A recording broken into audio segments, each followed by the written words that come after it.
Segundo Crônicas 32, versão King James atualizada. Passados esses acontecimentos históricos e tudo quanto Ezequias realizou movido por sua fidelidade, Senaqueribe, rei da Assíria, invadiu Judá e sitiou as cidades fortes com o propósito de conquistá-las. Assim que Ezequias percebeu que Senaqueribe tinha planos para invadir Jerusalém, buscou o conselho de seus príncipes, oficiais e comandantes do exército sobre a ideia de mandar fechar a passagem de água das fontes do lado de fora da cidade, e eles o ajudaram.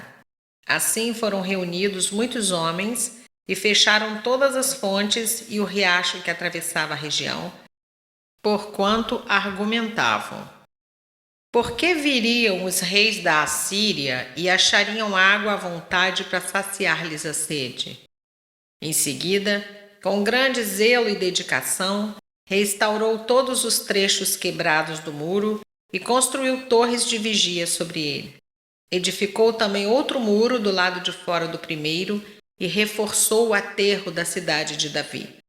Mandou ainda produzir grandes quantidades de lanças e escudos. Designou oficiais de guerra para comandar o povo, reuniu-os na praça da porta da cidade e lhes falou profundamente ao coração, dizendo: sede fortes e corajosos, não temais, nem vos assusteis por causa do rei da Assíria, nem por causa do seu enorme exército, pois conosco marcha um poder muito maior do que está com ele. Com ele está apenas um braço humano, mas conosco está o braço forte de Yahvé, o Senhor nosso Deus, para nos ajudar e para travar as nossas batalhas. E todo o povo, naquele mesmo momento, se encheu de confiança com as palavras proferidas pela boca de Ezequias, rei de Judá. Mais tarde, quando Senaqueribe, rei da Assíria, e todo o seu exército movimentava-se com o objetivo de sitiar a cidade de Laques, mandou oficiais a Jerusalém com a seguinte advertência a Ezequias e a todo o povo de Judá que habitava nessas terras. Assim disse Senaqueribe, rei da Assíria: em que depositais a vossa confiança para vos deixardes cercar em Jerusalém? Ora, quando Ezequias promete: Yahvé, o Senhor, o nosso Deus, nos salvará das mãos do rei da Síria, ele os está simplesmente enganando a fim de deixá-los morrer de fome e de sede. Não foi esse mesmo Ezequias que destruiu os altares desse Deus, ordenando a Judá e a Jerusalém: diante de um único altar vós prosperareis e sobre ele oferecereis vossos perfumes queimados como incenso sagrado? Não sabeis vós o que eu e meus antepassados fizemos a todos os povos das terras? Porventura, alguma vez os deuses daquelas nações tiveram forças para livrar a sua gente das minhas mãos? De todos os deuses das nações que os meus antepassados destruíram, qual deles conseguiu salvar o seu povo de mim? Sendo assim, como então o vosso Deus poderia livrar-vos das minhas mãos? Portanto, não vos deixeis iludir por Ezequias, que esse sujeito não vos engane dessa maneira. Não lhe deis crédito, pois nenhum Deus de nação alguma, nem de reino algum, teve poder para livrar seu povo dos meus exércitos, nem das mãos dos meus antepassados. Vosso Deus tampouco vos conseguirá livrar das minhas garras. Os oficiais de Senaqueribe esbravejaram ainda impropérios contra Yahvé, o Senhor Deus, e contra o rei Ezequias, seu servo.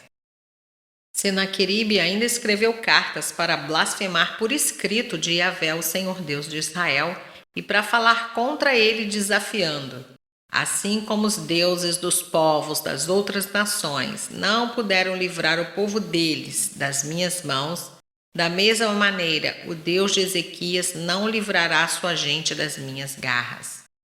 Em seguida, todos os comandantes e servos de Senaqueribe bradaram na língua dos judeus contra o povo de Jerusalém que estava sobre a muralha, com o objetivo de os atemorizar e os desesperar, e com isso conquistarem toda a cidade. Gritaram ultrajes contra o Deus de Jerusalém, da mesma forma como de ridicularizavam os deuses das nações pagãs, que de fato não passam de obras produzidas pelas mãos humanas. Diante de toda essa situação amedrontadora, o rei Ezequias e o profeta Isaías, filho de Amós, clamaram em oração a Deus nos céus.